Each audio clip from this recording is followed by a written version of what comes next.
Hola gente, hoy tenemos de invitado nada más y nada menos que a José Benito Ruiz, un fotógrafo conocido y querido por todos. Hemos conseguido embaucarlo por tercera vez y charlaremos de fotografía, responderá algunas preguntas de los seguidores y nos dará una clase magistral sobre el fotógrafo ante el paisaje. Bienvenidos a 12 pulgadas, el lugar donde verás, escucharás y aprenderás fotografía.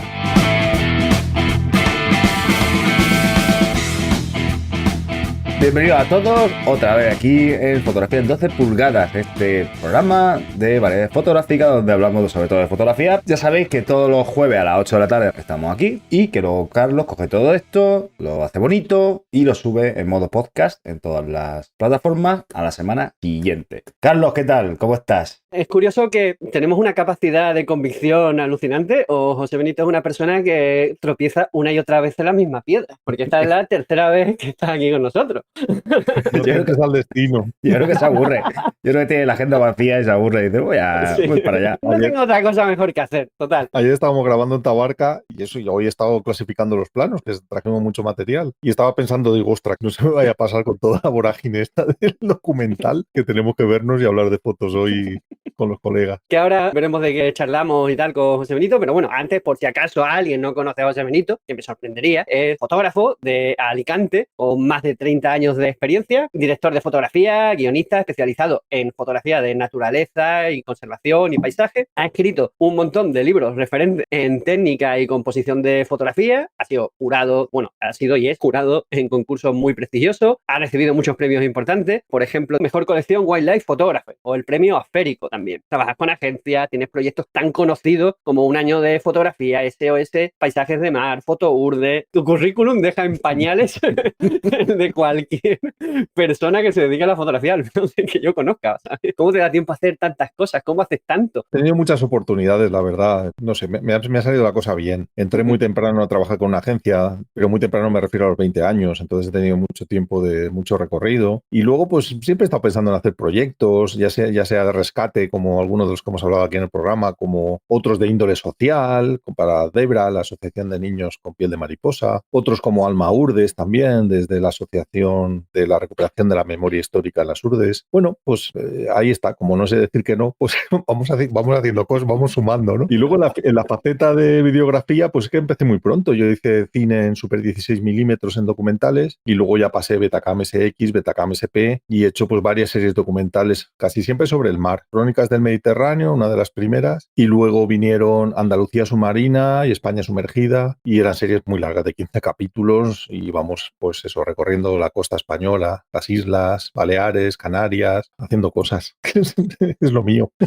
Cada vez que pongo alguna publicación diciendo que te traemos de invitado o hablando de ti o mencionándote, siempre digo, vamos a hablar, o esto lo dijo, o esto me lo enseñó mi amigo y maestro José Benito Ruiz, porque además eres maestro de mucha gente. Entonces aquí va la primera pregunta que te comentaba antes, que es como íbamos a empezar el programa, que es que todos tenemos de maestro, pero ¿quién es el maestro de José Benito? ¿De dónde has aprendido tanto? Pues yo vengo de una época donde la fotografía era algo muy solitario, ¿sabes? Y más la de naturaleza. Entonces ibas a fotografiar fauna y tenías que estar callado y no iba solo, claro. Entonces mi formación viene de manera autodidacta de traducir muchos artículos de revistas inglesas, americanas, de seguir a fotógrafos que ya no existen, muchos, de cultura clásica también, de ver un poco los pioneros que habían hecho. De ahí viene mi formación. O sea, que no he seguido a nadie así de cerca, no he tenido a nadie próximo que dijera, no sé, guíame o, ¿sabes? O dame algunos consejos o qué equipo me compro. Ha sido todo más de buscar, de encontrar y con libros extranjeros, por desgracia. El primero que compré, La Chasse Photographique en francés, y luego ya unos cuantos de Georges Leeb o de varios autores que eran formadores en su momento y que, claro, en España pues se publicaba muy poquita cosa y había que pedirlos fuera, o cuando viajabas los veías y te los traías como un tesoro. Has mencionado que seguías o veías el trabajo de fotógrafos que no existen. Si pudieras retroceder en el tiempo y observar trabajando a uno de esos grandes fotógrafos o artistas en general, no tiene por qué ser fotógrafo, de la historia, trabajando y charlar con él, ¿a quién te gustaría conocer? Qué difícil. Pues seguramente Julia Margaret Cameron sería la que yo eligiera. Uy, me ha sorprendido. Cómo tenía el estudio, cómo se hizo todo el sistema de paneles para cubrir y descubrir, qué tipo de personajes elegía. Ortiz Echagüe también hubiera sido una buena opción. Y saber un poco qué tenía en la cabeza ese hombre. hombre pictorialista. Ambos pictorialistas. Bueno, no es exactamente opuesto al purismo, pero casi. O al menos no es el purismo de aquella época, ¿no? Bueno, al final yo no exijo que la gente me guste a mí. Yo puedo admirar la obra ajena. Pues imagínate como jurado en muchos certámenes de aquí de España que permiten el retoque, pues tengo que valorar si está bien hecho o mal hecho con los conocimientos que tengo, ¿no? Exijo a todo el mundo que se base en el Only Raw, porque al final es una decisión muy personal y muy propia. Fíjate que querí que ibas a ir a lo mejor a Caravaggio. Bueno, Caravaggio muchas fotógrafo de fotos no hace. paisajista, Claro, como- al decirme fotógrafo, Claro. al decirme fotógrafo, si hubieras dicho artista, sí que me hubiera He dicho ido por ahí, artista. pero hubiera buscado a Giotto porque pintaba del natural. A mí los que pintan del natural siempre me ganan. ¿Sabes? Los movimientos ya posteriores, muchos pintan con la cámara lúcida, muchos pintan después de fotografías directamente. El impresionismo, por ejemplo. Cuando hablábamos de quién te enseñó a ti, claro, no has tenido ningún maestro, ningún profesor directamente, sino que has ido aprendiendo tú por tu cuenta y demás. Y entonces, una de las cosas por las que más se te conoce es la formación, precisamente. ¿Qué es lo que te ha llevado a ser formador? Pues quizá esa dificultad para encontrar la información, es muy posible que fuera eso. Es decir, que como yo no he podido acceder fácilmente a la información, pues la iba recabando, recopilando, haciendo propios los conocimientos y quizá por eso ha venido mi inquietud de formar, ¿sabes? De que estuvieran disponibles los conocimientos y los materiales para todo el mundo. Yo creo que te lo agradecemos. El 90% de los que estamos disfrutando de la fotografía hoy en día en España. Cada vez que hablo de dónde aprender fotografía, por dónde empezar, una de los más recurrentes es el año de la fotografía de José Benito, está claro. Y mucha gente ya lo conoce, ha sentado las bases de muchas cosas y ha ayudado a muchísima gente. Eso es, vamos, ¿qué formador no querría algo así? La verdad es que fue una ocurrencia simpática la del año de fotografía. Tenía doble filo, tenía doble vertiente, ¿no? Por una, voy a aprender yo mucho preparando los contenidos y dándoles forma y revisando todo lo que había recopilado. Y por otra, pues claro, dejando esa información para que cualquiera pudiera acceder a ella. O sea que ha sido, a mí me benefició muchísimo, claro, para aprender. ¿Y qué es lo que más te gusta de eso de enseñar? Pues primero escuchar a ver cómo lo vive cada uno, cómo lo siente cada uno, en qué momento de toda esta evolución está cada persona, que lo puedo ver por las fotos, no hace falta que me lo cuenten, a veces viendo las fotos se puede saber. Y por otro lado, pues, ¿qué puedo aportar yo? ¿Qué tipo de consejos necesita ahora? ¿Qué tipo de herramientas necesita ahora? ¿En qué etapa se ha atascado? ¿Si está viendo un poquito más allá o no? Todo este tipo de cosas me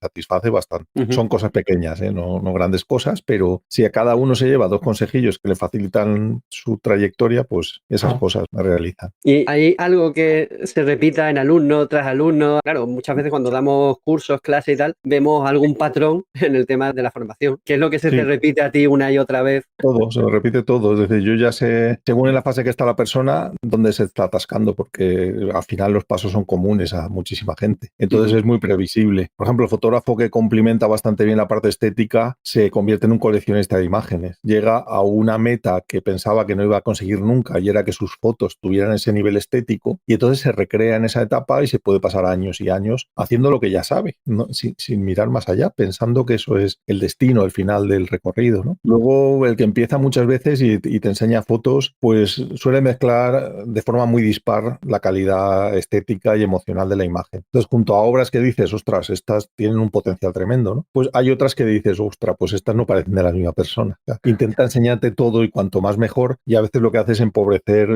esa evolución que está haciendo. David, ¿te acuerdas cuando hicimos el experimento ese de la inteligencia artificial criticando fotografía? Sí, me acuerdo. ¿Te acuerdas precisamente lo que dijo de mi muro de Instagram? Sí, que era inconsistente. Precisamente, que había mucha inconsistencia en las fotografías que yo iba mostrando en el muro de Instagram y tal. ¿Tienes algo en común con la inteligencia artificial?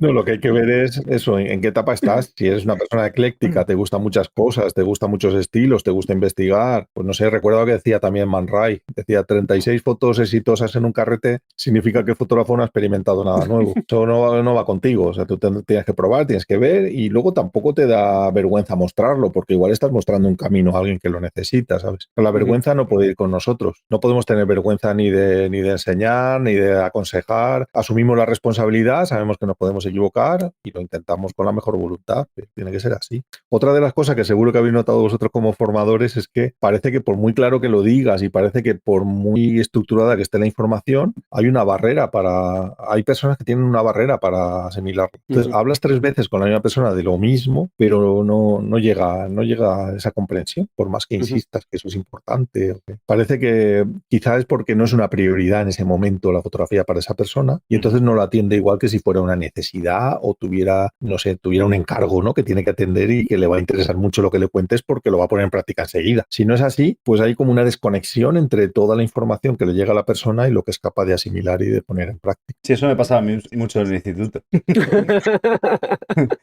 Sobre todo en historia. Te conectaba y ya... Me ha faltado decir cuando iba. Cuando iba. Bueno, no sé si tiene alguna pregunta más, Carlos. Benito tenía por ahí una presentación preparada para contarnos cosillas. Bueno, hay preguntas de los seguidores que pedimos a los miembros del canal que nos dejasen preguntas para José Benito. Las leo para que las responda y ya vemos la presentación y demás. Ya que hemos estado hablando de fotógrafos que te gustaría conocer y tal, Beatriz dice, en fotografía de naturaleza, ¿quiénes son los fotógrafos referentes para estudiar su obra, su aportación y crecer en nuestra mirada fotográfica? Creo mucho en las etapas de la persona aprendiendo fotografía. Vamos subiendo en etapas y yo para recomendar autores a una persona me gustaría saber en qué etapa está, es decir, qué va a necesitar ahora. Le puedo comentar pues referentes que yo siempre he admirado para que vea su obra, pero claro, si es una persona que está un poco atascada en la etapa técnica, no le van a aportar nada. Son fotografías ya, digamos, con mucho contenido emocional y estético para haber avanzado bastante en esa evolución de fotografía. Pues por ejemplo, Paul Hermansen, Jan Tove, hay pues es una serie de autores que no son muy conocidos. Muchos son del norte de Europa, noruegos, finlandeses, suecos. Y bueno, pues la estética que desarrollan a mí me ha gustado mucho de siempre. Jan-Peter Lachal, por ejemplo, es uno de mis favoritos. Tiene un libro que se llama Yo he visto, I have seen, o en sueco Jag har sett. No sé, yo veo sus obras y digo, no sobra una sola foto de este libro. Hace mucho tiempo empecé en mi blog una especie de los favoritos de mi biblioteca y este fue el primero que saqué porque es el libro que más me gusta de fotografía. Me acuerdo cuando estuviste aquí en Ceuta que te trajiste varios libros y uno de ellos era I Have Seen y me lo prestaste y la verdad que aluciné, vamos, se aleja mucho de lo típico. El título me sorprendió mucho porque digamos que al traducirlo del sueco al inglés se pierden algunos matices, ¿no? Pero la traducción exacta sería como he llegado a ver. Y esa declaración propia de decir yo he llegado a ver, he llegado a comprender lo que veo. Esto no es tan fácil, ¿sabes? Esto tiene mucho detrás. A los que llevamos tiempo metidos en esto, a mí me sorprende, esos títulos me sorprenden mucho porque es toda una declaración de intenciones y de evolución. Sí, y no defrauda después cuando ves el contenido. Javier Cuenca pregunta, yo le sigo prácticamente desde un año de fotografía, mira, precisamente, me declaro benitiniano y pulgadín. Qué fuerte. Le preguntaría, ¿qué te gusta más? ¿Hacer fotografías o enseñar a hacer fotografías? Y tiene una segunda pregunta que es, ¿con qué género de la fotografía es con el que más disfrutas? Están bien pensadas, se nota que conoce al personaje. Se nota que es benitaniano. Pues me realiza mucho aportar a otras personas, me realiza mucho. Pero todavía hacer fotos yo creo que me supera eso. Es decir, cuando yo estoy solo con mi equipo en una situación que tengo que solventar, yo he nacido para eso. O sea, en mi cabeza lo piensa, dice, pues solo tú estarías aquí pasando frío como gilipollas, no has echado nada de beber ni de comer en el maletero, vas a pasar 2 días aquí pelado y a ver lo que sacas. Y por ejemplo con los palomares también lo pensaba muchas veces, ¿sabes? De esto que estás durmiendo dando un palomar de noche helado de frío, dices, ¿a quién se le ocurre dormir aquí? Pues eso, pues. O sea que sí, disfruto haciendo fotografía. ¿Sobre qué me gusta más? Pues yo empecé con la fauna. La fauna me tira mucho.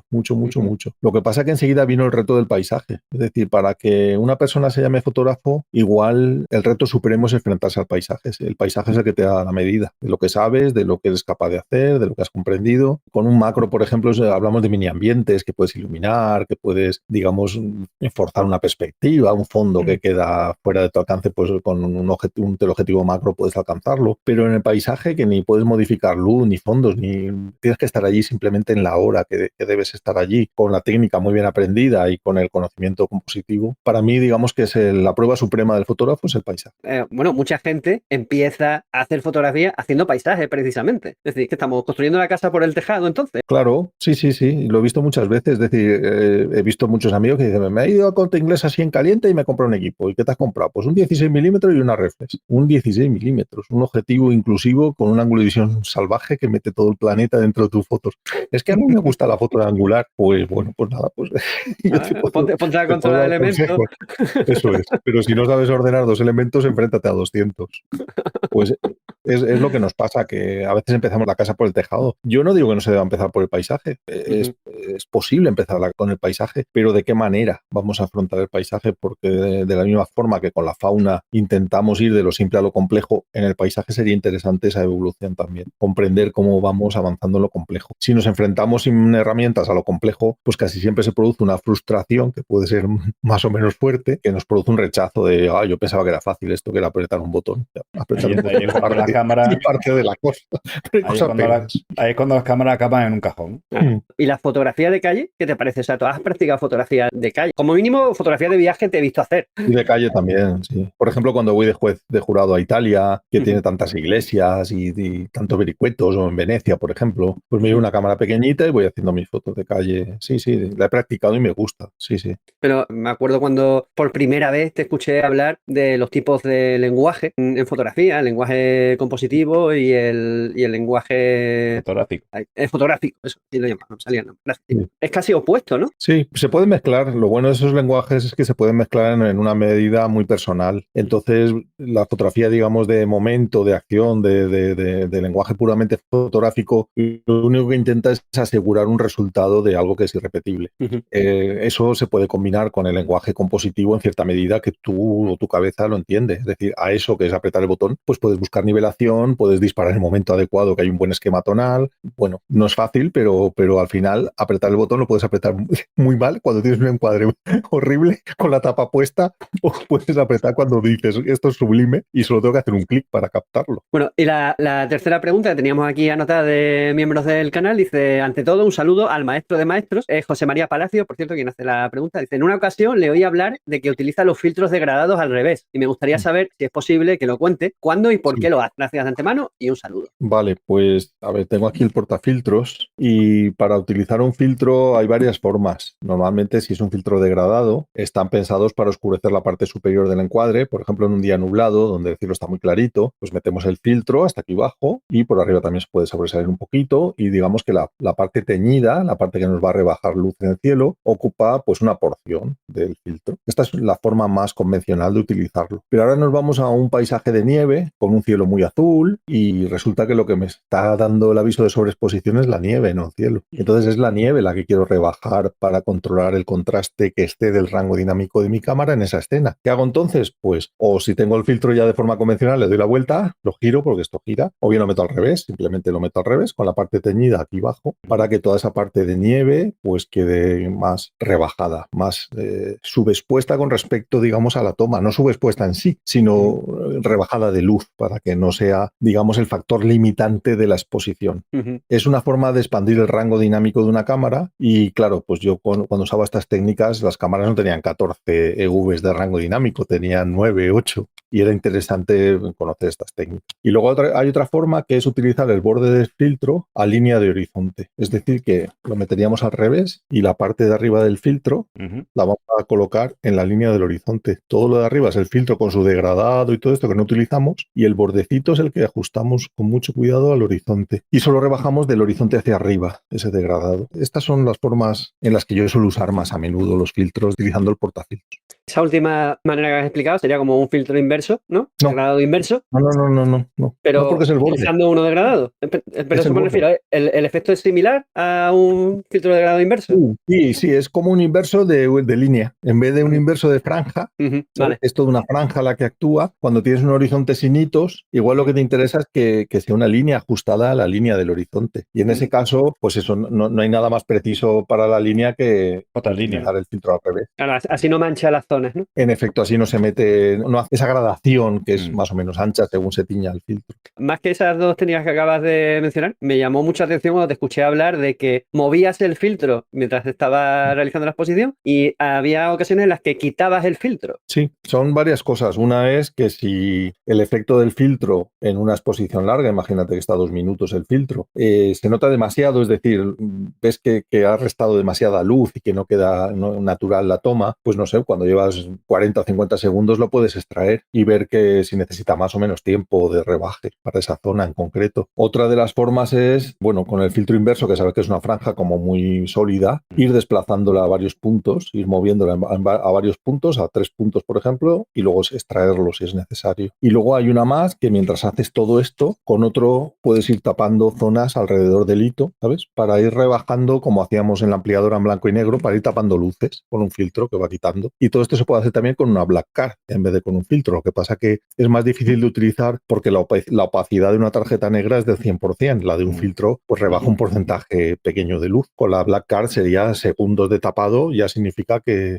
has quitado mucha luz, porque has quitado 100% de luz. Fíjate, hay gente que cree que ¿Has hacer probado- fotografía has con prob- filtros solamente es ponerlo ahí. ¿Has probado alguna vez, Benito, ponerlo así de canto a ver qué sale? Lo de canto lo hago cuando tengo un hito y quiero taparle parte, claro. No, digo de canto, o sea, de frente. Así. O sea, Vale. voy a poner así, Ya. a ver qué pasa. Pero yo ahí lo dejo. Si sale algo chulo, me nombra a mí, ¿vale? Me acabo de acordar que hace tiempo comentaste que habías experimentado unas cosas nuevas y tal. Ya has mostrado los experimentos, eso, lo que habías descubierto, por si se puede mencionar aquí o no. Sí, hombre. Se puede mencionar. Lo que pasa es que no he sacado aún la colección, ni se ha visto, ni está todavía por mostrar. Si quieres ¿sabes? guardarlo en secreto, yo... Pero, no, bueno, yo le llamo los espíritus animales y básicamente son multiexposiciones buscando que se posen en una línea. La idea de la construcción de los bebederos con reflejo. Pero no aprovechamos a veces el reflejo, a veces sí. Pero bueno, tenemos una línea, con lo cual en una multiexposición podemos desplazar digamos, el encuadre en horizontal, con lo cual estamos multiplicando al sujeto y la línea no varía. Es decir, la línea simplemente la vas borrando, no se ve detalle si es roca o qué es la línea, simplemente hace la función de línea. Y entonces tienes como 7 u 8 personajes en distintas posiciones mientras el ave se mueve y bueno, acaba siendo pues eso, como además la multiexposición va dejando traslucir parte del fondo, se ve más donde coincide parte del animal con el siguiente superpuesto, ¿no? Y esa estética me gustó mucho y nunca había visto nada parecido y todavía no he visto nada parecido. Pero mira, como estoy ahora con rodaje de documentales, me dejé aquello aparcado. Pero es curioso porque me pasó un poco como a ti. Pues que sí, que de repente vi una estética que nunca había visto y me propuse agotarla y explorarla. Hice como 25 imágenes de distintas especies, torzal, mirlo petirrojo, lavandera, y nunca llegó a ver la luz y nunca, o sea, yo todavía no lo he mostrado, pero la sensación mía era como la tuya, de que había dado con algo que era bien curioso y bien... Sí, yo algún día seguiré metiéndole caña a eso. Fotocubismo purista. Pues para el próximo programa que venga Benito, que va a venir más seguro, pues mira, podríamos hablar de, si le apetece, pues enseñarlo un poco a la gente. Es que es muy injusto, lo de Carlos es muy injusto, porque él lo mostró y yo creo que el público no estaba preparado para asimilarlo. Nadie supo ver el valor que tenía. Tuve esa sensación como juez, de que no se estaba viendo el valor que tenía. No sé, algún día hablaremos de eso, que hoy hemos venido a hablar contigo, no de fotocubismo. Que antes de empezar ya con la presentación que tienes y tal, que también hay algunas preguntillas por aquí en el chat, que dice Miguel Muñoz, que ¿cómo se saca el filtro sin provocar movimiento? ¿O es que el filtro está sujeto en la mano y no en el portafiltro? Puede estar en el portafiltro, lo que necesitas es un buen trípode, de esos que pesan, ¿sabes? Me he comprado un trípode que no pesa. Entonces digo, igual, yo tengo un coche sin ruedas. No sé cuándo lo usaré, pero a veces oímos esto de que mi trípode no pesa. Bueno, y cuando hace mucho viento, cuando lo clavas en el agua y cuando te metes en la orilla en Islandia con témpanos de hielo golpeando tu trípode, no lo va a soportar. Luego el cabezal también es muy importante. Si llevamos zapatas rectangulares, acaban cogiendo holguras, tenemos que utilizar hexagonales. O sea, tu trípode tiene que estar tan establemente sujeto en el sustrato y anclando el equipo y la cámara que cualquier pequeña vibración en una exposición larga, porque si no, no vas a poder mover el filtro ni sacarlo, significa que si lo movieras volvería a la misma posición. En el caso que le dieras muy fuerte, pues al no tener holguras regresa a la posición y ya está vibrando pues unas décimas de segundo que no va a pasar nada. Es una cuestión de equipo. El día que uno va a hacerlo dices, me ha salido movida, ya no, pues te fijas en las diferencias entre tu equipo con el otro y dices, necesito lo que lleva este tipo. Un trípode que pesa, un cabezal de 6 ejes y mira. Si va a sacar el filtro y se va contigo todo, la cámara, el trípode y todo, eso no vale. Primero te tocará ponerle un poco de silicona o de vaselina al borde del filtro y segundo, un trípode más pesado y un equipo. Sí, a mí me ha gustado el tema de la vaselina, que el otro día nos estuvo enseñando en un directo para miembros sus experimentos y sus resultados también. Estuvo muy interesante. El flu por vaselina. Me lo pasé muy bien. Y lo he seguido dando caña. ¿Y has visto la obra de David Hamilton, que fue el referente? Pues no, pero me lo voy a apuntar. Sí, él le llamaba el soft lens, la lente suave. Se tradujo como la lente blanda. No sé por qué quién le hizo el desastre de la traducción. Y él hizo unos libros muy bonitos momentos muy románticos, muy así nostálgicos. Bilitis, por ejemplo, es uno de ellos. Y él fotografiaba, eso sí, niñas adolescentes. Esto se te ocurre hacerlo ahora, ¿sabes? Desnudos con madre niñas, mía. pues imagínate dónde acabas. Pero en aquel entonces, curiosamente, la sociedad no era tan puritana. Y él podía hacer sus visiones de la transformación de la niña hacia la mujer. Pues mira, lo he apuntado, le echaré un vistacillo. Yo tengo muchísimas preguntas aquí anotadas para darte conversación y eso, pero obviamente no hace falta. Y de todas maneras, ha comentado David que habías traído alguna cosa preparada y tal. Yo siempre tengo muchas cosas preparadas. Si queréis que hablemos, hablamos. Si hay preguntas, respondemos preguntas. Y si queréis que coja el hilo y enseñe cosas, pues vamos, yo estoy preparado para lo que sea. Como decía Kung Fu, hay que saber esperar lo inesperado. Bueno, ¿tú cómo estás más cómodo? ¿Dando una charla o explicando a la gente cómo Lo que sea estamos? más útil. Es decir, si alguien tiene inquietudes que quiere solventar y que quiere pues otra opinión o saber, pues yo estoy para eso. Que no surgen o que a lo mejor hay más comodidad pensando, bueno, pues trae algo preparado, pues yo estoy preparado para lo que sea. Incluso para saltar de lo que tengo preparado a lo que no tengo preparado. Por hablar de fotografía, yo creo que tú tienes hilo para rato, ¿sabes? Eso no es un problema. ¿Qué era lo que decía David que tenías tú por ahí preparado? ¿De Sí. qué va la cosa? Vamos allá. Pues es una presentación sobre fotografía de paisaje. Lo he aplicado con fotos de palomares, pero el contenido es universal, es decir, para cualquier cosa de paisaje. Yo he puesto simplemente ejemplos con los palomares, pero sirve para cualquier cosa. Esta es la portada del libro 2 de Palomares, que es todos los de Castilla y León. Y bueno, pues hemos buscado una foto más primaveral, más llena de color. La otra era pues el invierno, la nieve, un poco ese extremo del clima. Vamos a hablar un poquito de las etapas del paisajista. Creo que para hablar de paisaje es interesante. Y digamos que en la fase técnica, en esta primera fase de empezar, es muy importante saber consolidar un equipo, tener un equipo limitado, pero con las 3 o 4 cosas que vamos a necesitar sí o sí a menudo. Hablar de cámaras, ópticas, trípode y qué accesorios se usan más, cómo se configura y se maneja el equipo, el tipo de enfoque, si lo vamos a hacer selectivo sobre el sujeto con un teleobjetivo, por ejemplo, aunque sea en paisaje, pues sobre un hito en el paisaje, sobre una roca, sobre un árbol y desenfocar el primer plano, por ejemplo, o bien utilizando la hiperfocal y especialmente cuando usamos angulares. Los valores de exposición, ISO, diafragma, velocidad. Todo esto son esos primeros pasos que comparte el paisajista con otros fotógrafos, pero especialmente el paisajista necesita conocer, pues, por ejemplo, el uso de filtros, que eso es muy propio del paisaje, la iluminación del primer plano para el control del contraste y la fotografía de larga exposición, que incluiría también la fotografía nocturna. Esto ya son, digamos, pues eso, aplicando la técnica más exclusivamente a cómo entendemos la fotografía del paisaje. ¿Qué prestaciones se le pide a la cámara, las ópticas, al trípode, a estos accesorios? Yo a la cámara lo que más le pido para paisaje es muy buen rango dinámico, de forma que si luego paso a blanco y negro la imagen, o incluso en color, tener un gran rango dinámico, es decir, un montón de información, un montón de gamas de gris contenidas en la imagen, para que cuando trabajas con luces extremas o cuando trabajas también en luces muy suaves, se exprese todo ese contenido de gradación tonal que un buen rango dinámico te proporciona. O a veces estás en un contraluz o en una situación muy extrema de iluminación, o incluso aplicándolo a la fauna, fotografiando aves que tienen blanco y negro, como puede ser la urraca. El rango dinámico de la cámara lo que permite es que tengas detalle en las altas luces y tengas detalle en las sombras. Antes, con los rangos dinámicos más reducidos, pues ahora tenemos 14, 15 Vs de rango dinámico y antes teníamos menos, teníamos 8, 9. Y entonces pues exponíamos para las luces, pero las sombras quedaban más profundas, más negras. Entonces ahora la cámara, afortunadamente, tiene sensores con mayor rango dinámico y debemos conocer esta prestación que nos puede hacer falta para la fotografía del paisaje. La respuesta al ruido, sobre todo de luminancia, la respuesta al ruido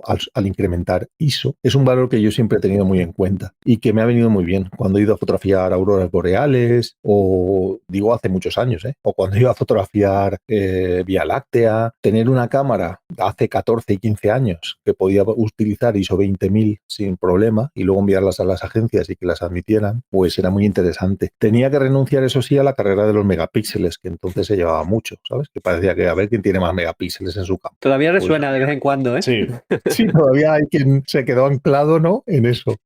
Pues muchas cámaras que tienen la cantidad de píxeles en el sensor contenida, tienen un sensor grande de tipo full frame y tienen pues una cantidad comedida de 20 megapíxeles, 22 megapíxeles, pues permiten subir mucho ISO. Por contra, cuanto más megapíxeles en la misma superficie, pues más pequeños tienen que ser los fotocaptadores y más juntos, con lo cual luego además se calentarán más. Fiabilidad en el enfoque, es decir, una cámara con una batería que trabaja más voltaje que la media para tener fiabilidad con el 70-200-2.8, con el 300-2.8, cuando enfoco algo en el paisaje que me interesa resaltar y no estar pensando si la enfoca o no la ha enfocado, si voy a usar el live view. A veces es un animal en el paisaje, es una foto de paisaje con un animal integrado. Bueno, pues necesito esas prestaciones. Las baterías de este tipo, que son de casi de 12 voltios y de 2.800 miliamperios, también tienen una duración de 3 días sin recarga y usándolas muy, muy exhaustivamente. Entonces, ya para mí estas cámaras, que además va todo junto, es decir, hay un tipo de cámara de alta gama que vienen muy bien selladas, son muy ergonómicas, duran muchísimo y tienen todo lo demás, rango dinámico, respuesta al ruido. Al final voy descartando lo que no se ajusta aquí a estos parámetros y la durabilidad. Esto de usar durante 13 años la misma cámara y donarla funcionando y que nunca hayas tenido ni una reparación, ni cambio de obturador, ni nada de nada, pues al final sabes que hay equipos que son mucho más fiables que otros. Esto pasa con el trípode, pasa con los filtros, pasa un poco. Poco se va a ver, ¿eh? Máquinas así que cada vez se ven menos. Ya sabes que Yo creo que sí las hay. toda la industria Yo se creo basa que ya en sí que le dure, pero que se rompa porque tenemos que seguir vendiendo equipo. Si tu cámara no es fiable, entonces ya el eslabón más débil no eres tú, es la cámara. Y a mí me gusta ser yo, no la cámara. Y que no sea el trípode y se me rompa cuando lo necesito, sino ser yo, que mi cabeza ya no da más. Pero no puede ser que mi equipo no vaya a mi ritmo. Tiene que ir por delante, tiene que soportar lo que yo le pido. Hace poco hicimos un programa en el que hablábamos de posibles cámaras para empezar, ¿no? O sea, buscando cámaras baratas, o sea, bueno, baratas, no hay ninguna cámara barata, algo más asequible Menos que otras, eso, menos Sí. cara, y que tuviese al menos pues unas prestaciones suficientes como para estar en fotografía. Sí. Suena a que no estás de acuerdo con ese planteamiento. Todo depende para qué. Es decir, lo que no me gusta a mí es gastarme un dinero, el que sea, en un equipo y luego querer hacer macro y no poder. Luego querer hacer una nocturna y no poder. Y luego querer hacer una foto de un pájaro y no poder. Y luego que me preste un teleobjetivo y que no enfoque. Y luego querer hacer 2 fotos submarinas y que no exista ni carcasa, ni funda, ni nada para ella. Hay cámaras muy prestacionales, por ejemplo, en su momento la 6D, que era una cámara muy económica, con mucho rango dinámico, muy buena respuesta al ruido, tenía casi todo. Fallaba la fiabilidad en el enfoque, la batería, el sellado, la ergonomía y la durabilidad, pero tenía parte de todo esto. Entonces, pues bueno, para empezar, ¿sabes? Si tampoco te vas a meter en Finlandia a menos 25 grados, pues igual no necesitas ese sellado y esas prestaciones, pero sí, yo creo que es óptimo buscar un equipo también que haga lo que tú necesitas, y si no necesitas hacer cosas muy extremas y tienes muy delimitado a qué te vas a dedicar con ella, pues ya puedes elegir, ¿sabes? Voy a hacer mucho street, pues una cámara pequeñita, que sea discreta. Bueno, pues cada uno busca un poco a lo que hace. Lo que suele suceder es que, claro, vamos creciendo en inquietudes y de repente, ostras, pues si no puedo hacer yo esto de las gotas de agua en el estanque con la barrera, pues igual tu cámara tiene mucho retardo y no, con esa no, tendrás que cambiar. Muchos cuando empezamos no tenemos ni la más remota idea de qué queremos hacer con las fotografías. Sabemos que nos gusta, pero no Claro. sabemos qué hacer con ellas. Tenemos un problema. O sea, necesitamos el tiempo suficiente para saber qué queremos hacer y qué equipo necesitamos, por lo tanto. Claro, yo creo que hay que marcar un listón de por debajo de esto no. Es decir, si hago algo medianamente valioso, curioso, colaboro con una ONG y esas fotos se van a usar, se van a imprimir, hay que buscar un listón por debajo del que no bajaré en prestaciones y en precio, claro. Entonces, si tenemos un presupuesto de 500 euros, pues buscaremos una compacta de altas prestaciones con un objetivo, pues zoom fijo que no pueda, bueno, pero que te dé una calidad que tú digas, si algo hago curioso, poder reproducirlo y que no me salgan los colores. Y el mercado de segunda mano también, ¿no? Que hay gente que le tiene mucho miedo, pero está ahí y muchos recurrimos a él. Si conoces, vas más seguro. Si conoces, digamos, cómo testar un equipo y te lo pueden fiar o puedes ir a ver a la persona y hacer seguimiento de enfoque, una matrícula, hacer una foto F22 a la pared, enfocando muy cerca para ver si hay muchas manchas o rayas en el sensor. Puedes hacer 4 o 5 pruebas, ver si el objetivo está bien alineado, fotografiando un papel milimetrado F2.8. Bueno, puedes ver un poco qué problemas podría tener. Y otra opción es alguien de confianza, alguien que conoces de la asociación, de, oye, voy a renovar equipo y voy a vender el mío, y bueno, si no te gustara, pues deshacemos el cambio, quédate una semana, lo pruebas, y si no, pues si te arrepientes, pues te doy la garantía. O sea que sí, hay muchas opciones, la verdad.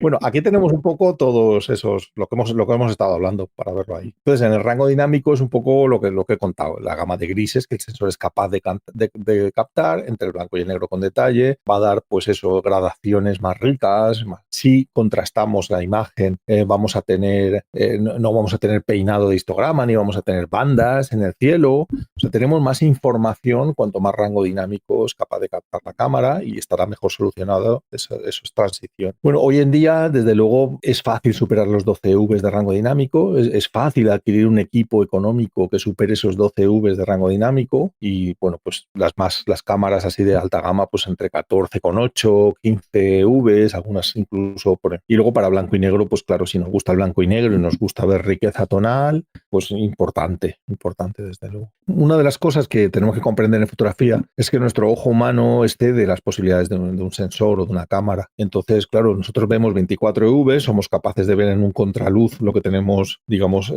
contra ese fondo tan iluminado con luz trasera, pero la cámara no. Si exponemos para ese fondo con el sol poniéndose por el horizonte, pues todo lo demás es negro, salvo que pues ya entremos en el retoque y en expandir ese rango dinámico, o bien con filtros o bien con el uso de software. Pues en el ruido de luminancia es lo que, bueno, se define como esa señal aleatoria que emite cualquier aparato alimentado por electricidad, electrónico. Es decir, hay una serie de imperfecciones en la construcción de un aparato electrónico que hace que haya una emisión aleatoria que se llama ruido, llamamos ruido. ¿Qué diferencia tiene una cámara bien construida con buenos componentes y de una pues que no los tiene? Pues la emisión de ruido ya de una relación señal-ruido muy baja. Es decir, la señal y el ruido están muy juntos, no se separan mucho. Sin embargo, en equipos mejor construidos, pues la señal, digamos que está muy limpia de ruido, con lo cual cuando incrementamos la señal, que en fotografía se llama incrementar ISO o elevar el ajuste de ISO, pues lo que tenemos es que ese ruido es muy pequeño. Como era ya diminuto, digamos en el ISO nativo, cuando subimos ese valor,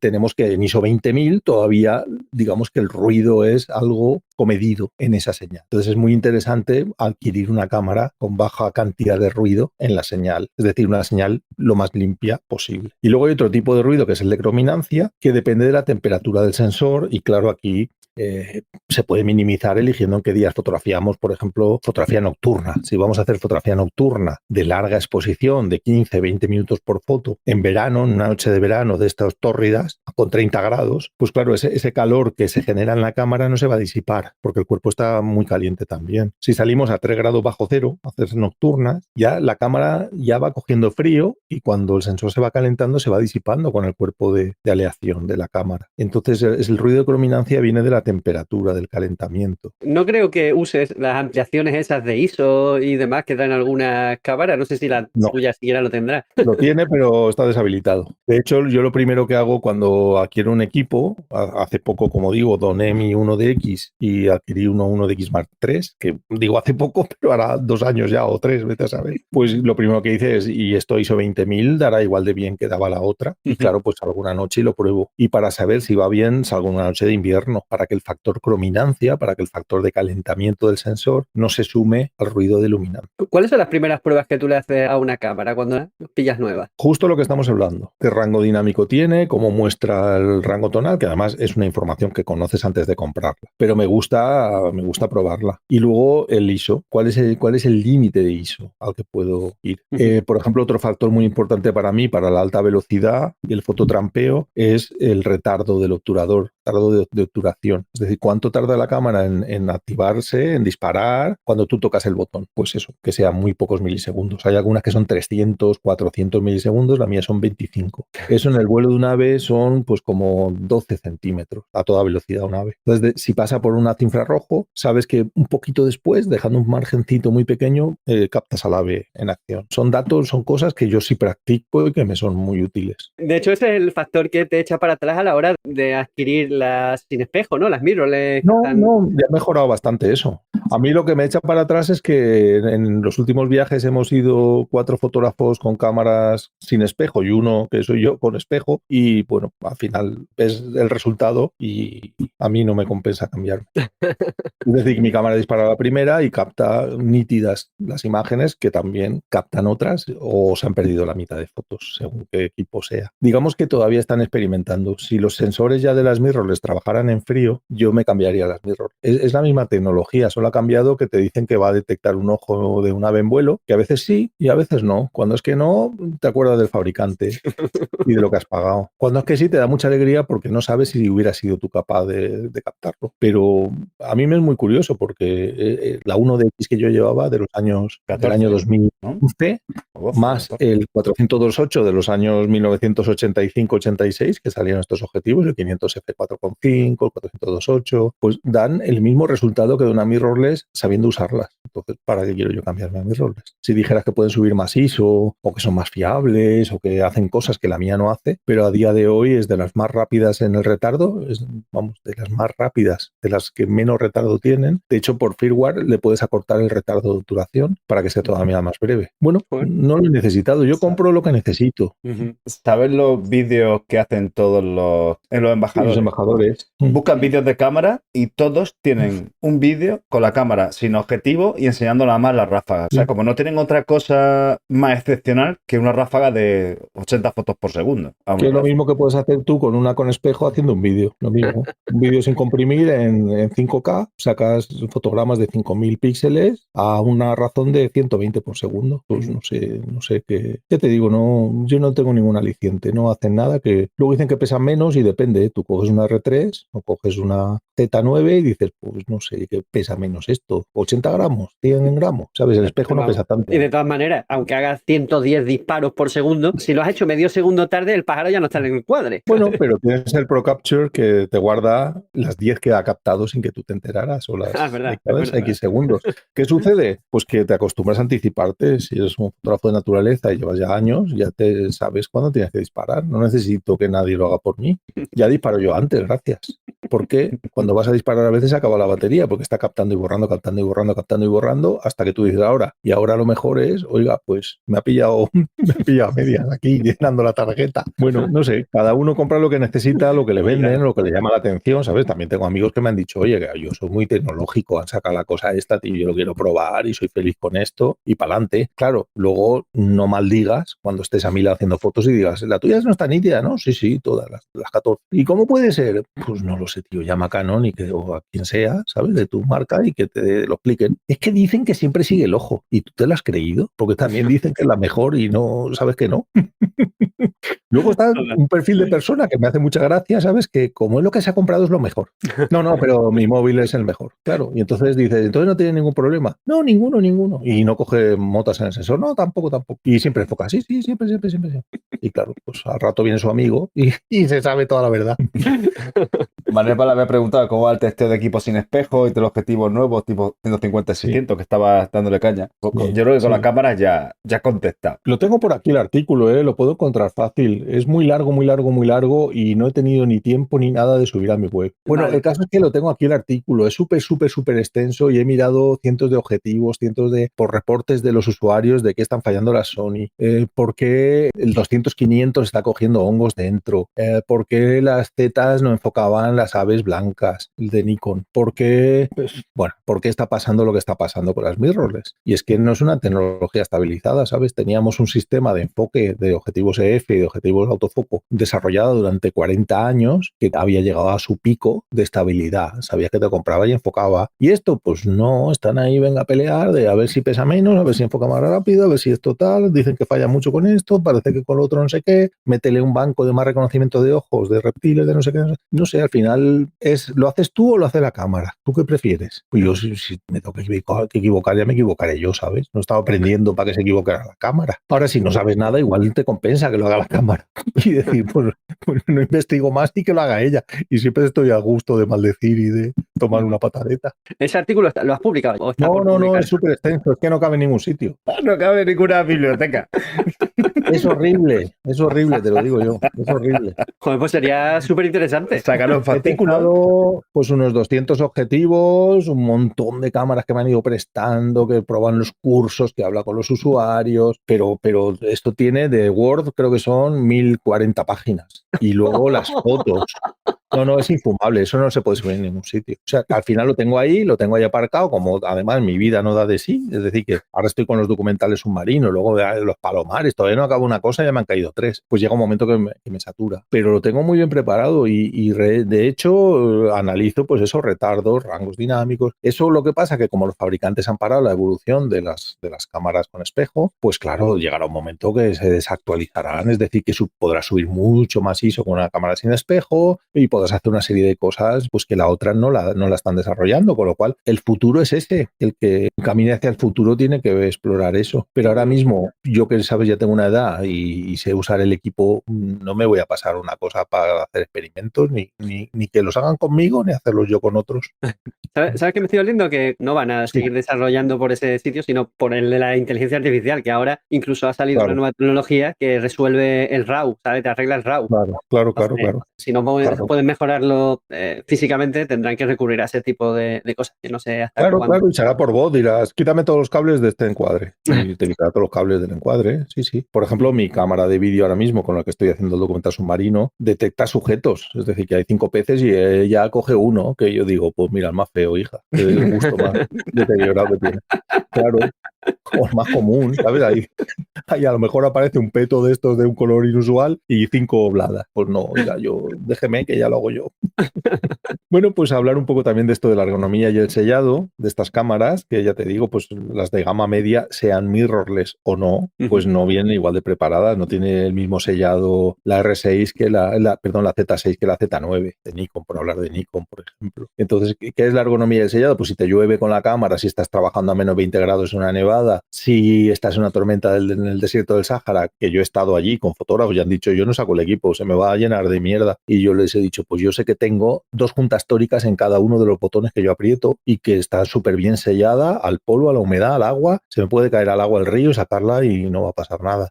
Pues eso, no quiero limitaciones en condiciones adversas. Quiero que, lo he dicho antes, que el eslabón débil tengo que ser yo, no mi equipo. No puede ser que yo esté allí aguantando y el equipo no. Bueno, pues son ópticas de un gran rendimiento y calidad, de cuando las lentes se fabricaban con cuidado, se enfriaban. Había lentes, la del 400-28, que se enfriaba 1 grado por semana. Y yo creo que esto hoy en día, ¿sabes? Se han olvidado. Sí, con esto del rendimiento de beneficios, no lo van a hacer así, ya te lo digo yo. Entonces son lentes antiguas, pero eso, con unos valores de acutancia y transmitancia óptimos. Es decir, la transmisión del color es muy elevada y el nivel de resolución contraste que mide la acutancia también es muy elevada. O sea que los objetivos ya son de muy alta calidad. Evito tener en un rango focal lentes curvas y lentes planas, es decir, no me gusta un 17-70, por ejemplo, un 18-200, un 18-90. O sea, tiene que ser o angular en todo el rango o teleobjetivo en todo el rango, para que sean o lentes curvas o lentes planas y no mezclar. Evito los estabilizadores en los objetivos. Entonces, si la estabilización es de sensor, vale, porque entonces no hay lentes por en medio. Pero si el estabilizador está en los objetivos, son 2 grupos de lentes más, uno de 5 que se mueven y otro de 3 que corrige las aberraciones de ese grupo de 5 que se mueven. Entonces, como esto lo sé, pues me he ido a objetivos sencillos de muy alta calidad óptica, como 1740 f4, un objetivo que nuevo vale 550, de segunda mano 300, el 70-200 f2.8L antiguo, no estabilizado, que vale nuevo 900 euros y de segunda mano 450. Y un 12 mm f2.8 de la OVA, que es un objetivo un poco especial, que es el que utilizo en nocturnas y gran paisaje. Es un angular muy bien corregido, carito, es un objetivo carito, pero es verdad que cuando tiras mano de él, pues funciona. Y entonces ya con un equipo más o menos fiable, que ya los he usado muchas veces, que sabes qué rangos te da, que ya sabes cómo ven, qué ángulo de visión tienen los objetivos, pues ya me voy a hacer paisaje en un montón de circunstancias porque sé que las voy a poder solucionar. Hay muchas personas que todavía no se han planteado cómo ve un objetivo, y el objetivo depende no solo de la acutancia y la transmitancia, es decir, no solo de transmisión del color y de la resolución que te puede dar, sino del ángulo de visión. Entonces tenemos los objetivos angulares que tienen lentes curvas porque el ángulo de visión es muy amplio y, digamos, objetivos de focales medias y largas que están hechos con lentes planas y el ángulo de visión se cierra. Digamos que son objetivos más extractivos, mientras que un objetivo angular es un objetivo más inclusivo, saca todo lo que hay alrededor de ti. En general se usa el angular para gran paisaje, fotos de proximidad de algún elemento, pero con gran ángulo de visión para alejarlo del fondo, fotos de interiores, por ejemplo, que el espacio está más comprometido, fotos nocturnas, donde quieres incluir un montón de cielo porque hay una aurora, o de fenómenos meteorológicos, interesante también, si tienes un arco iris, pues puedes incluirlo en el encuadre. Y los objetivos de focales media y larga, pues eso, pues elementos que están lejos, extracciones del arbolito, sacarlo del contexto, por ejemplo, y permite controlar mejor la cantidad de cielo que hay en la imagen. Estas focales medias y largas te permiten trabajar a más distancia, comprimir más el paisaje. En este caso es el 200 milímetros, el 70-200 en 200, trabajando muy lejos de los palomares. Con este trabajo de palomares que he trabajado con varios fotógrafos, enseñándoles un poco mis técnicas y cómo lo hago yo, a mí me sorprende que digamos que el fotógrafo que empieza a hacer fotos se quiere acercar mucho al sujeto. Entonces, se van a la puerta al palomar y desde la puerta al palomar intentan que entre todo entero, ¿sabes? Y con el tiempo lo que haces es decir, no, me voy a alejar y voy a ver si busco un diálogo, otro elemento, que no sea solo el palomar, que se vea cielo, que se vea más cosas del paisaje. Digamos que nos alejamos y abrimos un poco más el encuadre. Trípode y estabilidad, pues ya lo he dicho, no uso ópticas estabilizadas. Tampoco tiene mucho sentido para mí, porque llevo un trípode, para que quiero perder calidad y un sobrecoste en ópticas estabilizadas. Utilizo un trípode robusto, que pesa lo suyo, con una rótula de 3 ejes para paisaje, con zapata hexagonal para prevenir estas holguras con el uso y que sea inamovible mi trípode. Ya puede hacer viento, ya puede... Eso, a veces me tropiezo con él y no se mueve.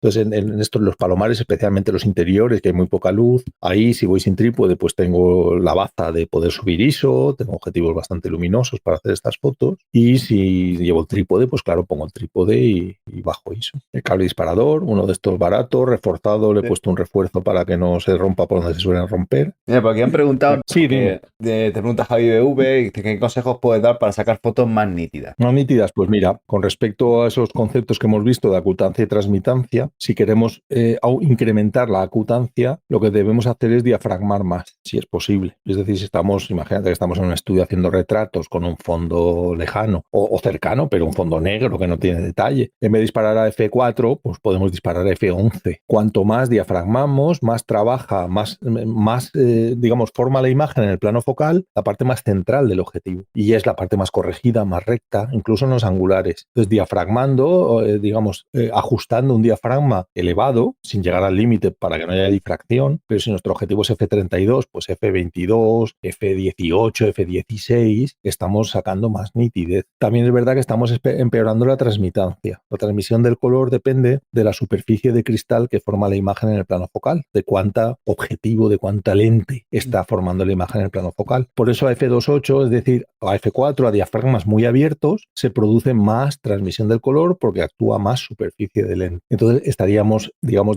estropeando la transmisión del color para obtener más resolución. Y por eso existe el concepto del punto óptimo, el punto dulce de las lentes, que es los diafragmas intermedios, que es donde se encuentra ese compromiso entre resolución y transmisión del color. Pero si buscas color por color, es mejor abrir diafragma lo que pueda. Y si buscas resolución y nitidez, cuanto más cierres el diafragma sin llegar a la difracción, pues mejor. Luego, a la hora de configurar el equipo, pues ver el rango dinámico a la hora de exponer, es decir, dónde está el límite de sobreexposición para las altas luces, que mi cámara es más 3,5. Es decir, si mido un color blanco de una nube, que es lo más blanco que tengo en el encuadre, y en modo manual lo ajusto a más 3,5 EVs, esa nube tiene detalle. Estoy diciendo a la cámara, esto es un blanco con detalle. La cantidad, esto es lo que testo yo y lo que configuro para sacar las prestaciones, la cantidad de ruido en la señal, es decir, ajusto distintos valores de ISO incrementando la señal y viendo la cantidad de ruido de luminancia hasta que digo, no, pues a partir de ISO 20.000 no me sirve la imagen. Eso lo testo en el sensor. Tenemos el concepto de ISO invariante, que no sé si alguna vez lo habéis explicado.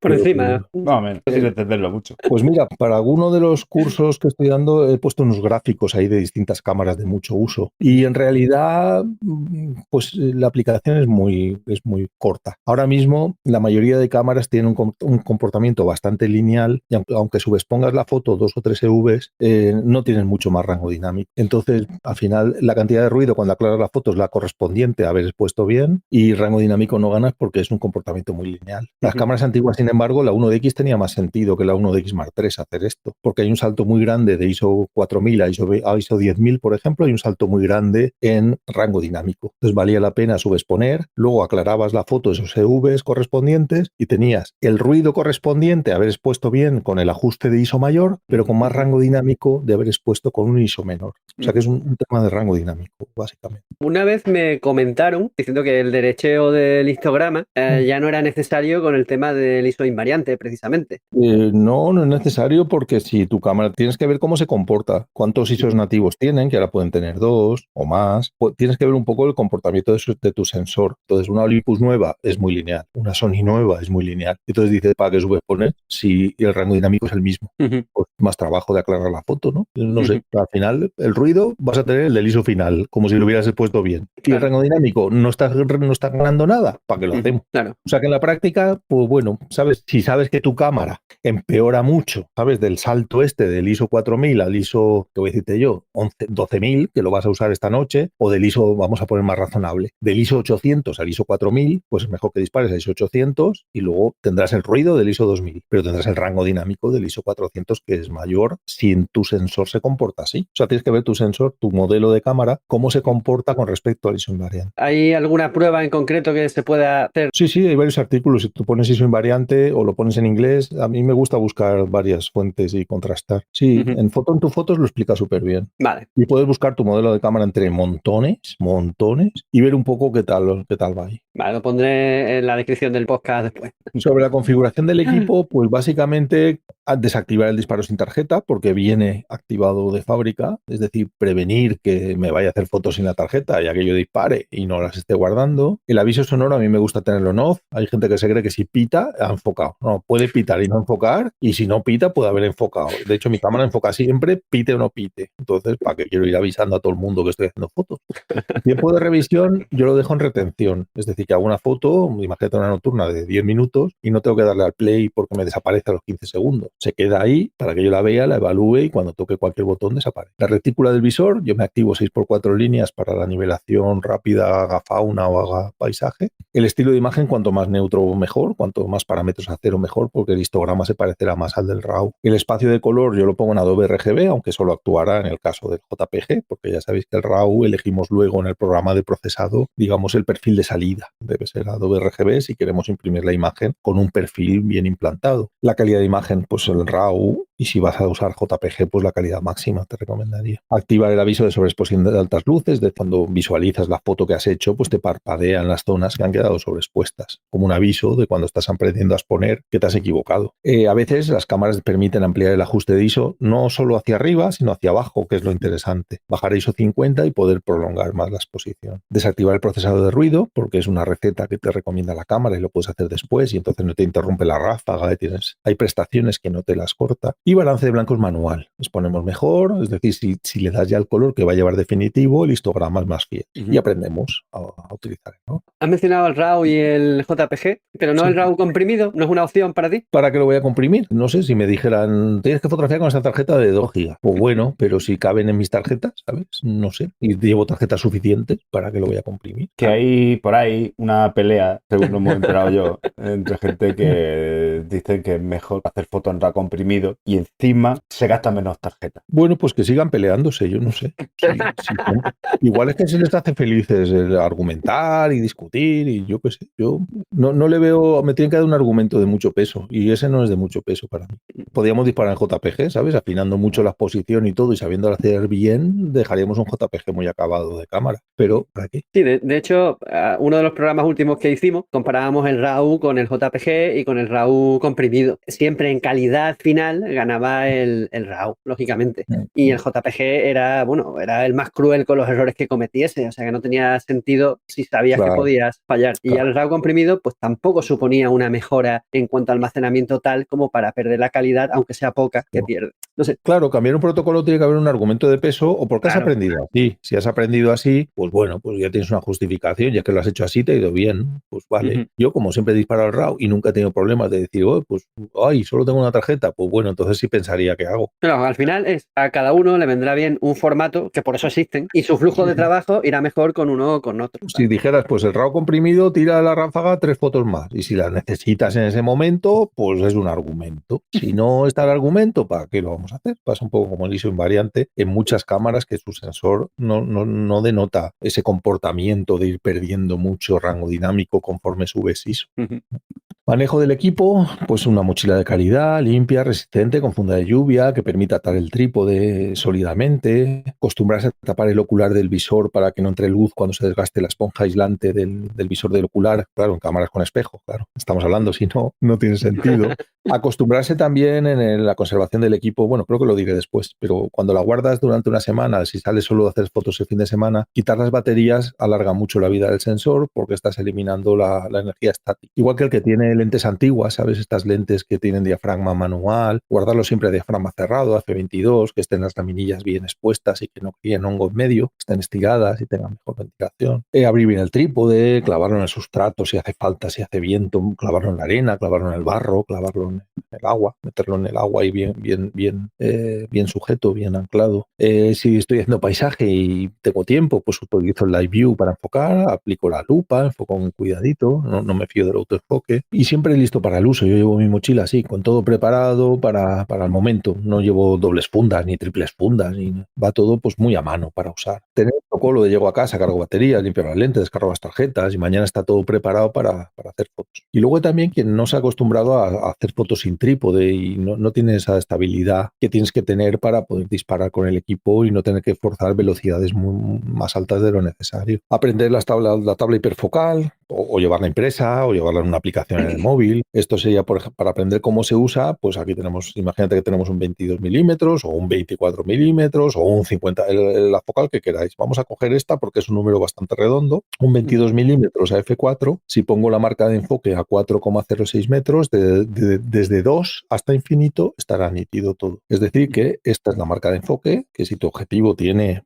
con precisión y si no lo puedes hacer mirando una piedra que está aproximadamente a 4 metros que calcules tú y entonces enfocas en esa piedra y sabes que desde la mitad de esa distancia hasta infinito todo estará. Así funciona la tabla hiperfocal, así funciona el concepto de hiperfocal. Vincula infinito con la distancia más cercana a ti donde todo está en esa profundidad de campo. A veces no la utilizamos porque si en el fondo hay neblina, calima o simplemente no hay infinito porque aquí no hay nubes en el cielo ni estrellas ni nada, lo más lejano está a 400 metros que es el silo ese tan grande. Si quisiera que todo estuviera nítido, ya no es hiperfocal, ya es desde el palomar que está a 20 metros hasta los 400 que está el silo, por decir una distancia. El uso de filtros, es decir, cuando las cualidades de luz te aportan ese momento especial, has llegado en ese instante que el paisaje tiene esa belleza, no te hace falta ningún tipo de filtro. Se hacen muchas fotos de paisaje a lente desnuda. ¿Qué sucede? Que a veces estás viajando y pues eso te sale un día con el cielo muy clarito, es un encargo de la editorial Anaya o de la revista Hola Viajes o vas a una portada del País, por ejemplo, y pues eso, en ese momento piensas que voy a utilizar un filtro degradado, un filtro inverso, un filtro de densidad neutra, un polarizador, sabiendo siempre que incluir una lente de menor calidad delante de la óptica vas a hacer un sacrificio de la calidad óptica en favor de un beneficio estético que lo va a superar, que tú crees que compensa. Y luego, pues practicando un poquito, dominaremos estas técnicas de usar los filtros invertidos, los filtros como línea o los filtros en movimiento, que en realidad en 10 minutos has aprendido a hacerlo al lado de alguien que te enseñe. Son los más convencionales de los degradados. Este es el filtro inverso, que como veis es una línea muy marcada por en medio y entonces es el que conviene mover. Si podemos poner un filtro ND o tenemos baja intensidad de luz y podemos tener, pues a lo mejor, 3 segundos, 4 segundos, aquí es donde es factible mover el filtro, siempre y cuando, pues fijaos que sigue siendo mi trípode 0.55C con el cabezal de 3 ejes hexagonal y sé que si yo toco este filtro, lo muevo o le pego un golpe accidentalmente a la cámara, aquí no pasa nada. Entonces, pues este es el tipo de filtros de línea más marcada, los inversos, que son los que se exponen los que se mueven mientras estoy exponiendo. ¿Tú tienes varias gradaciones diferentes? Es una tontería cuando aprendes a extraerlo a tiempo. ¿Y cuál es el que sueles utilizar? Uno de 4 EVs. Y entonces, ¿qué hago? Pues si necesito menos, lo saco antes. Claro. Sí. Llega un momento que dices, bueno, pues si necesito mucho rebaje, en este minuto de exposición no lo toco, va a estar todo el minuto ahí.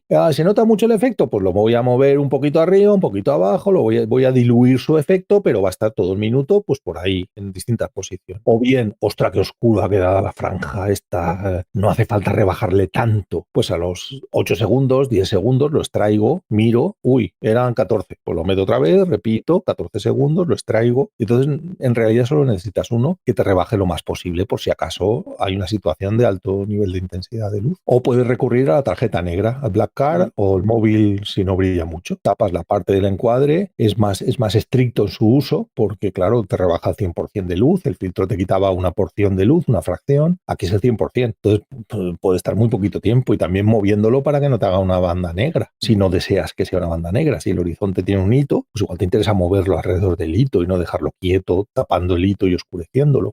A veces es muy interesante hacer viñeteados con una black card, con un agujerito, y vas desplazando el agujerito girando pues, por varias zonas del encuadre, dejándolo menos tiempo en los bordes para que se haga un viñeteado de luz en vez de tener que hacerlo luego digital. Al final la diferencia entre el Photoshop y no Photoshop es trabajar con luz o trabajar con píxeles. A mí me gusta más la luz que los píxeles y me gusta más el campo que el ordenador. Entonces mi opción es hacerlo allí con técnica fotográfica. Es más imperfecta, también es verdad, que tú en casa el comando Z existe, puedes deshacer una acción que no te ha gustado. En el campo no, el comando Z te perdiste la foto. Esos 2 minutos moviste mal el filtro y ahora el atardecer no se repite, pues, aunque tú quieras. Entonces me gusta más el reto de hacerlo en el campo y trabajar con luz y con técnicas puramente fotográficas. Bueno, consejos sobre técnica, muy sencillo. Pues un equipo fiable, completo, óptimo, reducido, bien configurado, si es cámara, practicar bien con los mandos y los menús, incluso a oscuras, ¿sabes? En una habitación a oscuras, saber dónde está, cómo abrir diafragma, cómo cerrar diafragma, cómo iluminar la pantalla, dónde está el menú X que usas a menudo. Practicar mucho la parte técnica que depende de ti, exposición, iluminación, enfoque, profundidad de campo. Adquirir solo lo que necesites frecuentemente y varias veces y no cargues demasiado equipo, que al final la incomodidad no es compatible con la concentración y con el estar haciendo muchas fotos seguidas. Trabajar desde lo más sencillo a lo más complejo, con orden. Pues voy a primero determinar la exposición, después afino el encuadre, después decido dónde enfoco, después veo si necesito el uso de un filtro, el uso del cable disparador y luego pues paso al reto de la composición, pero con un orden, digamos.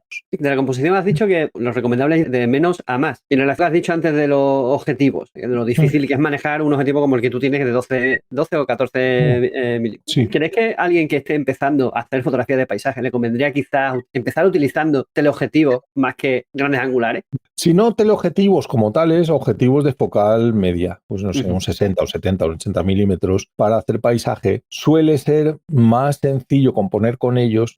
La técnica igual es más compleja porque la profundidad de campo hay que tenerla más pensada, a cierta velocidad de obturación no es tan dulce como un angular, que a lo mejor a unos 30avos de segundo pues te ha salido nítida, es más puñetero de usar en la técnica, pero a la hora de componer, extraer elementos suele ser interesante para empezar a aprender con 2, con 3, con 4 elementos, sino con 400 o 500 elementos en el encuadre, que es lo que nos trae un angular en exteriores. O sea, creo que es interesante aprender paso a paso. O sea, primero pones un tornillo. Lo primero que te encargan es poner 500 tornillos de tamaños distintos en un robot. No, pues te enseñan a atornillar un tornillo en un palo. Y cuando lo consigues, te dan otro más complicado de poner, con rosca chapa y al final te haces el jefe de los tornillos. Pues pero acabo perdiendo los tornillos. Claro, me acabo de comprar un piano, pues mira, te paso la séptima de Beethoven. No hay algo más sencillo, no me puedes poner esa de la música tiburón, oye, que es más sencilla. No, pero devuelvo que el piano no funciona bien. Estoy intentándolo y no suena. Total. Sí. Y luego, una de las grandes enseñanzas de la fotografía de paisaje es la paciencia. La paciencia. Haces una foto y ves que el palomar está oscurito. Y te esperas un poquito y ves que hay un rayo de luz en el fondo. Y al ratito le da un poquito al palomar. Y al ratito le da ya más. Y entonces dices, uy, mira, ves, he estado aquí 1 hora y media, pero me llevo la foto que yo quería. Pues ese gusto no se lo saco yo retocando, la verdad.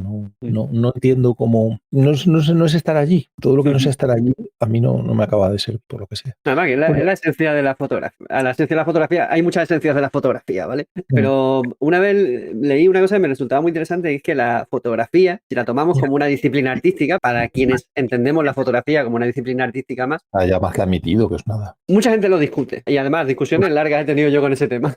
Lo que iba a decir es simplemente que la fotografía es la única disciplina artística que tienes que estar ahí para hacerla. Es decir, tú una pintura la puedes pintar con tu imaginación o verla una vez y después reproducirla en O tu de una casa. foto, sí. Claro, la fotografía, en cambio, es una disciplina artística para mí y para ti, por lo que estoy escuchando, que necesitas estar en el lugar para hacerla, disfrutar del momento y de lo que estás viendo directamente, no de forma indirecta. ¿Qué es el arte? El arte es la expresión de un artista. ¿Y qué es un artista? Eso. El artista es la persona que conoce el lenguaje del arte. El arte es un lenguaje. Si no lo conoces, es como no saber ruso. Si yo te digo Smirnov, Gorbachev, Tchaikovsky, tú dices, ¿qué dice el tonto este? Pues el arte tiene un lenguaje y quien no llega a aprenderlo no puede evaluar obras de arte porque al final le pondrán un rayajo que ha pintado un mono y dirá que es maravilloso. Plátano en la pared. Para mí, eso, el arte tiene un lenguaje, no vale cualquier cosa. Cualquier cosa no es arte. Será otra cosa, pero no es arte. Yo pienso así y lo pienso mucho y tengo muchas cosas pensadas. Parece que no pensamos, que hablamos más que pensamos, pero para Sí, mí suele pasar. el arte es eso. Para mí el arte es un lenguaje, tiene un lenguaje propio. Y si no lo conoces, pues vendrá el señor que te preguntará, ¿y esto qué es? Esto es la explosión de Hiroshima. Así, es un círculo centrado. Bueno, porque me ha salido así. No sé, sabes que yo he hablado tanto con artistas que, no sé, aprendes eso, aprendes que el arte tienes un lenguaje, aprende un lenguaje, tienes que saber qué quieres hacer con eso y si lo has conseguido, porque puedes no conseguirlo. Pues no sé, pinta el cuadro más bello del planeta, pues a mí me da angustia. Y mire, todos los demás están vomitando ya. Lo que pasa es que el arte es también un lenguaje que en realidad no está tan reglado como otros tipos de lenguaje que sí usamos, el escrito y el oral, por ejemplo. Sí está arreglado. Lo que pasa es que nadie quiere irse a tiempos de los griegos a empezar a estudiar, que sabía esa gente. Claro que se sabe lo que es el arte. Y lo ha sabido, claro que lo han sabido. Las escuelas de la Grecia y la Roma clásica, claro que sabían lo que es el arte. Los que no sabemos somos nosotros. ¿Por qué? Porque a partir de cierto momento con el arte se ha especulado como con todo, como las casas en la playa y como con todo, como con la comida y como con todo. Y el especular, ¿cuál es el arte bueno? Al que le saco más dinero. Pues no, oiga, no. El arte bueno es el que alcanza un nivel de expresividad que supera lo anterior. Eso es aportar al arte. Bueno, que no sabemos de esas cosas. Sabemos muy poquito, muy poquito. Entonces, de estos errores frecuentes que estaba contando, una de ellas es pensar que va a ser fácil lograr imágenes impactantes. Pues hay que tener conocimientos y sobre todo compositivos. A veces el error es querer hacer cosas sin el equipo adecuado. Sabes que como esta gente que va a hacer fotos de fauna con el móvil, pues al final vas a estropear los nidos de los animales, vas a molestar más y al final fotos no vas a hacer. A veces pensamos que cuando ya aprenda me compro un objetivo. Bueno, me voy a comprar la mierda esta que vale 30 euros, pues todo lo que hagas con eso no te va a servir y seguramente te quite la gana de hacer más fotos. Es posible. Mi teoría siempre ha sido compra ópticas muy buenas y renova las cámaras. Siempre ha sido esa. Enfoca infinito. Eso mucha gente se cree que el paisaje se enfoca a infinito y entonces desperdicias un montón de profundidad de campo delante. Porque ya hemos visto en la tabla hiperfocales que con un 22 milímetros estoy enfocando a 4 metros para un F4, pues hacia adelante tengo de 4 a 2 y hacia atrás de 4 a infinito. Es decir, con un angular la profundidad de campo actúa muy poquito hacia adelante y mucho hacia atrás. Si enfocamos infinito, ni a F32 vamos a tener el primer plano nítido. Eso en muchos casos. Uso de diafragmas excesivos. De repente nos vamos a hacer fotos nocturnas, te dicen, abre diafragma F4 y te sale todo nítido, el sujeto y las estrellas. Y entonces piensas, ¿y por qué de día tiro a F16? No es una necesidad. Si lo hago a lo mejor es por acutancia, pero no por necesidad. Salen imágenes trepidadas porque disparo a velocidades de obturación críticas pensando que va a salir bien. Y a veces con trípode. Y lo que me está trepidando la foto es si tengo una cámara con el espejo, a veces es el espejo. A un 15avo de segundo, con trípode, el golpe del espejo cuando cae puede trepidar la foto. Las holguras, usamos más las focales, intentamos que el paisaje se adapte a mi focal y no yo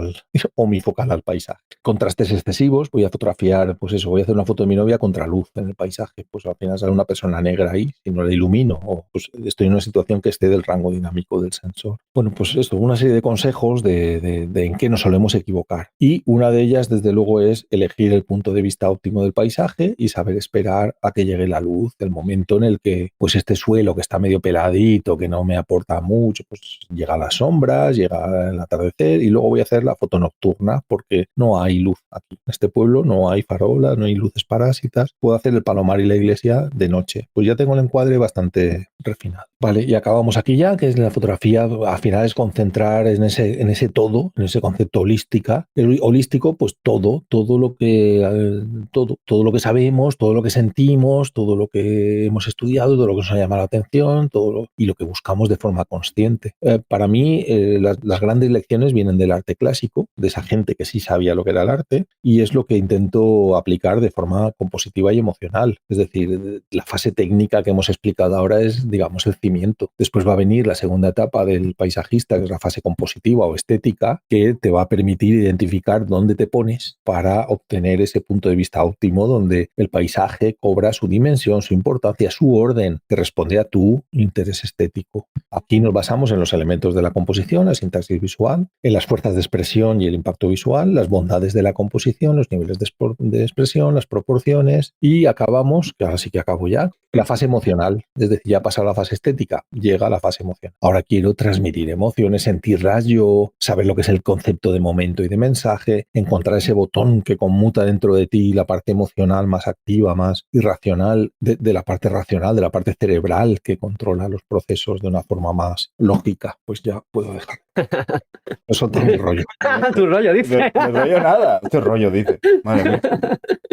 Si lo estás explicando es porque sí que lo crees. Esos pasos, o sea, Sí. técnica, composición y No es que lo emoción. crea, es que he comprobado que suele ser así, que en los cursos, en los one-one estos que hacemos, en los cara a caras, en las tutorías, en las menciones, tal, las preguntas, casi siempre cuando uno empieza tiene más inquietudes técnicas de quiero que esto salga y yo creo que salga bien expuesto, porque además es muy frustrante si empiezas la casa por el tejado. O sea, hay quien se compra la cama y te dice, yo quiero transmitir toda mi emoción. Y entonces te enseña la primera foto que acaba de hacer y te dice, uy, pero me ha salido borrosa. Frustración. Si no hay cimiento y has hecho la pared, pues se te va a caer. Entonces sí creo que hay un orden más lógico para la inmensa mayoría de personas, que hay otras que no. Hay quien va aprendiendo conforme necesita, ¿sabes? De, uy, yo esto pues se me da bien por lo que sea, por mi trabajo, por mis inquietudes o por mi cultura. Pero luego topas con algo que es lo que tienes que ponerte a solucionar. Hay quien aprende sobre eso, sobre qué necesito yo ahora. Ahora, los teóricos nos gusta decir, no, pues hay unos procesos lógicos que vamos a intentar respetar porque al 99,9% le va bien así. En una charla, precisamente, me discutían mucho el tema de que el arte es emoción, no hace falta técnica. Y, claro, yo me echaba un poquito las manos a la cabeza. O sea, ¿cómo me estás diciendo que no necesitas técnica? Conseguir transmitir eficazmente, ¿no? O conseguir darle forma para que alguien entienda esa emoción o ese mensaje o eso que quieres mostrar. O sea, me parece una incongruencia total. O sea, por desgracia, vivimos en una era que parece que todo puede ser inmediato, pero hay cosas que no, hay cosas que necesitan de 40 años de aprendizaje y hay quien estando esos 40 años se muere sin alcanzar ese conocimiento. O sea, no está garantizado para nadie. Y hay cosas que son muy complejas, que no sé, es como comparar una ingeniería con clavar un clavo, que también tiene su ciencia. Pues en esto igual, la gente se cree que hacer fotografía es apretar un botón y vale, pues entra parte del proceso, pero es más importante saber ver que apretar un botón. y eso también se aprende, a ver. O sea, claro, dentro de todo este proceso de la búsqueda del impacto estético y del impacto emocional, se aprende a ver y mucha gente necesita aprender a sentir. Estás cogiendo un aparato que tiene pilas y que es ajeno a ti y que es una barrera para sentir muchas cosas porque tienes que estar pendiente de unos parámetros. Y por eso muchas veces no llega a transmitir emoción con la cámara hasta que no interiorizas toda esa parte técnica a base de practicar. Es como conducir. ¿Cuándo disfrutas conduciendo? ¿Cuando te estás sacando el carnet? No, cuando te estás sacando carnet estás pensando, me voy a comer la farola y voy a atropellar a la abuela. Es luego cuando ya conduces que dices, buah, voy a disfrutar la música del cassette y pones el cassette y no dejas de mirar la carretera y estás disfrutando de más cosas. Yo creo que con la fotografía es un poco igual. Vas interiorizando, mecanizando, automatizando un montón de cosas que ni piensas. Que a veces yo estoy dando un curso. No sé, me acuerdo de una foto de San Juan de Gaztelugache con una puesta de luna que ganó un primer premio en fotografía de paisaje y yo estaba con 20 personas hablándoles sin mirar el filtro, moviendo el filtro y contándoles lo que tenían que hacer. Y entonces me dijeron, ¿pero con aquella foto? Sí, pues esa fue. Mi cerebro ya sabe hacerlo. Y la parte emocional ya estaba, porque la gente estaba llorando de ver que la luna había salido y estábamos viendo una escena increíble. Pues está todo puesto ahí, ¿sabes? Está todo puesto. Y una cosa que comentaste, alguien que no sentía emoción por algo, ¿cómo era? El observador impasible. Eso, el observador impasible. El observador impasible observa pero no siente, no toma partido. O sea, puede ver un niño ahogarse y no hará el gesto de sacarlo. Es el fotógrafo perfecto, ¿no? No sé, perfecto no es. ¿Según qué caso? No, me refiero sentimentalmente para ciertos trabajos, ¿no? Para guerras, para tiene hambrunas. Tiene un problema y es que otros fotógrafos avanzados, muy avanzados, van a detectar la ausencia de emociones en sus imágenes, que es como yo he detectado a varios de ellos, a dos de ellos. Viendo las imágenes, decir, tú no sientes nada y confesármelo y decirme, ¿y qué tengo que hacer? Pues hay terapias para sentir con la cámara, hay terapias. Pero es que, claro, depende de qué tipo de persona, si no siente, si nació siendo un observador impasible, si entiende que lo que sucede tenía que suceder, ¿por qué voy a intervenir yo? Si a lo mejor estoy causando un perjuicio. Imagínate que salvas al niño que va a destruir el mundo, que el día siguiente te cagas. En fin, hay personas que piensan, no estoy poniéndome en piel de nadie, solo digo que yo he observado personas que los veo trabajar y hacer fotos y digo, no estás sintiendo nada. Estamos aquí en una aurora boreal que yo estoy deseando ya que reduzca un poco la intensidad para hacer la última foto, sentarme a verla, y esta persona está pensando en parámetros, en cómo conseguir un poquito más de tal, a cómo impactar más visualmente, y no está sintiendo la aurora. Igual que la aurora, pues no sé, o un animal que está dando a luz, un evento que dices, no sé, debería moverle algo, ¿no? Por dentro. Y me lo han reconocido. O sea, no es que yo lo piense, es que luego he hablado con esas personas para comprenderlas mejor, y de ahí sale todo el síndrome del observador impasible que publicamos. Voy a enlazar también el artículo para que le echen un vistazo porque estuvo muy interesante, porque lo tenías publicado, ¿no? Sí, Sí, estaba por ahí publicado en algún sitio. Puede ser que esté en mi web o esté por ahí. Bueno, pues vamos a ir ya terminando, y lo digo con mucho dolor y mucha pena. Pero bueno, las personas tendrán que cenar en algún minuto de su vida. Que yo disfruto mucho cuando vienes tú y cuando charlo contigo y tal. Además, como nos vemos de igual a breva, si es que nos vemos. Y que sí, Pues... este año nos tenemos que ver el que viene. Este año que viene nos vemos sí o sí. O voy yo para allá y nos vemos seguro.